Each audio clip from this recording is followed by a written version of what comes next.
오늘은 규태와 대식이 무철의 집을 돕기로 합해보고 각자의 성의를 담아 이미자를 만나는 장면이 전개됩니다. 또한 그동안 심각한 충격으로 좀처럼 기운을 못 차리던 한무철의 의식회복을 엿보게 됩니다. 안녕하세요. 오늘도 방문해 주셔서 진심으로 고맙습니다. 구독과 좋아요 감사드립니다. 김석진은 한서우를 위로해 주려고 같이 술자리를 했다. 석진은 서우에게 변명 아닌 변명을 하는데, 서우씨, 나는 정말 서우씨 생각해서 그런 거예요. 태영이 그런 놈인 줄 알면서 어떻게 말할 수 있었겠어요? 하지만 서우는 술에 취해 다 나쁜 놈들이라며 원망을 한다. 태영 오빠도 나쁘지만 석진 씨가 더 나빠요. 정말 나를 생각했다면 처음부터 말했어야지. 나만 바보가 된 거잖아. 서우의 목소리는 분노와 상처로 가득하다. 태영 오빠를 결혼식장에서 마주쳤을 때 내가 얼마나 창피했는지 알아요? 내 자신이 얼마나 추해 보였는지 아냐고요. 석진은 취중 진담을 하는 서우를 보면서 서우씨 미안해요. 정말 미안해요. 라며 사과를 하지만 서우는 됐어요. 이제 아무도 믿고 싶지 않아라며 단호하게 거절한다. 최규태는 자신의 부동산 사무소에서 한무철의 건물 매매 계약서를 바라보며 괴로워한다. 잔금 30억을 정말 이대로 가져도 될지 또다시 고민에 빠져있다. 무철이가 죽어서 이 돈은 나밖에 모르는데 내가 왜 고민해야 되는 거지. 내심으로 아들 민용의 치료비와 자신도 이제 고생 안 하고 살 수 있다는 생각에 무척 설레었다. 김대식은 치킨집에서 일하면서도 계속 한무철 생각에 잠겨있다. 무철이 놈 가고 나니 마음이 더 힘드네. 무철이네 경매로 힘들텐데 나라도 좀 도와줘야 되나? 당첨금 중 일부라도 무철네를 도와줘야 한다는 양심이 자신의 만감이 교차되었다. 이를 지켜보던 이해숙이 여보, 요즘 왜 이렇게 생각이 많아요? 무슨 고민 있어요? 라고 묻자 대식은 아니야, 아무것도. 라며 시치미를 뗀다. 최규태는 김대식을 만나 무철이네 도와주자고 제안한다. 둘은 이미자네가 살고 있는 집 앞에서 만난다. 가스가 끊어지고 전기까지 위기에 처한 집을 보며 안타까워한다. 대식아, 우리가 도와줘야지. 무철이가 이 꼴을 보면. 알겠어. 그런데 규태야, 우리가 뭘 도와줄 수 있겠어? 집이 이미 경매로 넘어갔는데. 최규태는 내가 돈을 대서 너랑 같이 냈다고 하자. 너는 가만히 있어라고 한다. 하지만 김대식은 자존심이 상해서 왜 그러냐? 같이 내자고 고집한다. 네가 돈이 어딨냐? 내가 내겠다. 요즘 치킨이 좀 팔리기도 해서. 같이 내자고. 치킨 그거 팔아서 얼마나 번다고 그러냐? 김대식은 발끈해서 그럼 넌 부동산이 요즘 잘 되는 거냐? 라고 받아친다. 두 사람의 감정이 격해지면서 숨겨둔 서로의 상처를 건드리기 시작한다. 얼마 전까지만 해도 1억도 없어서 건물 뺀다고 한 주제에 너는 아들 수술비 없어서 빌빌대지 않았냐? 둘은 결국 한마디도 더하지 않고 각자 돌아간다.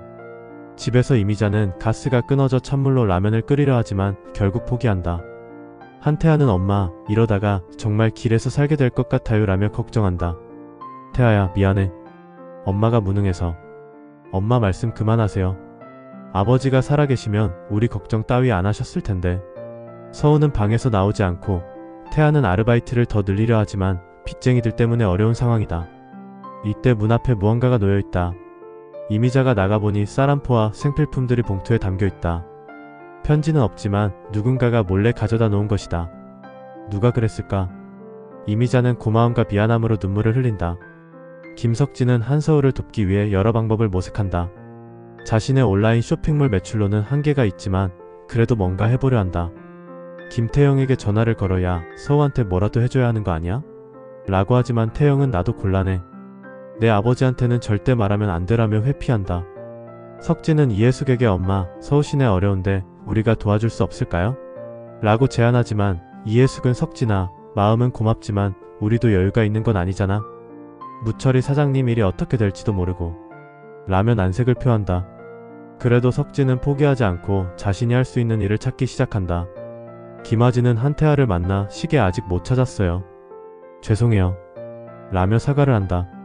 태아는 미치겠네. 나 이제 사채업자한테 죽을 텐데.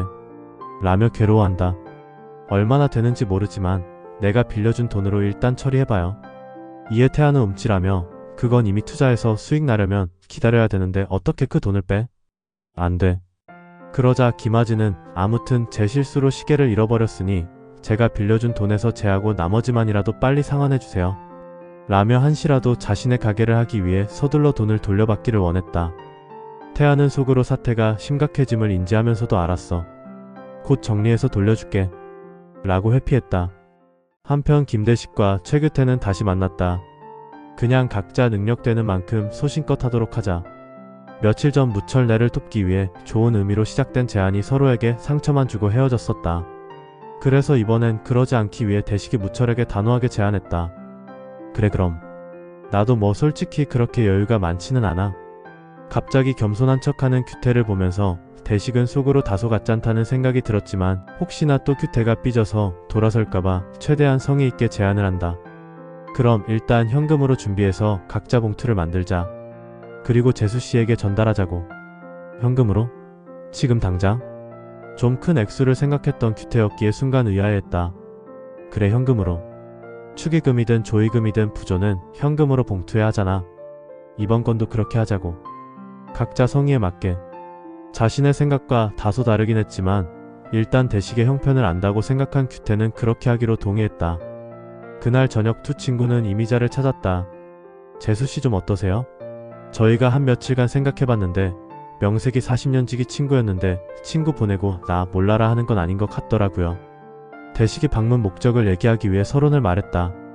그러자 규태가 한마디 거둔다. 맞아요. 비록 생전에는 아웅다웅하면서 다투기도 했지만 누가 뭐래도 무철이는 우리 친구예요.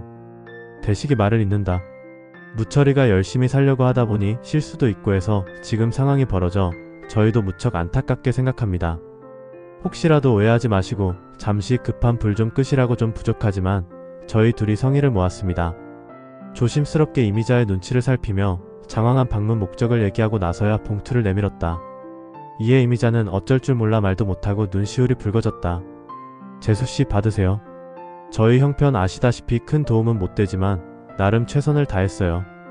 이 말에 더 감정이 복받쳐 올라 결국 이미자는 고맙습니다. 그리고 죄송합니다. 하며 눈물을 터뜨렸다. 이미자는 무철이 생전에 친구들에게 조차도 얼마나 구두쇠처럼 악착같이 섭섭하게 했는지를 알고 있었다. 그래서 더 미안한 마음이 교차되어 부끄러울 따름이었다. 이런 미자를 보자 괜히 더 미안한 생각이 들어 대식과 규태는 미자를 위로하고 집을 나선다. 그럼 저희는 일 때문에 가보겠습니다.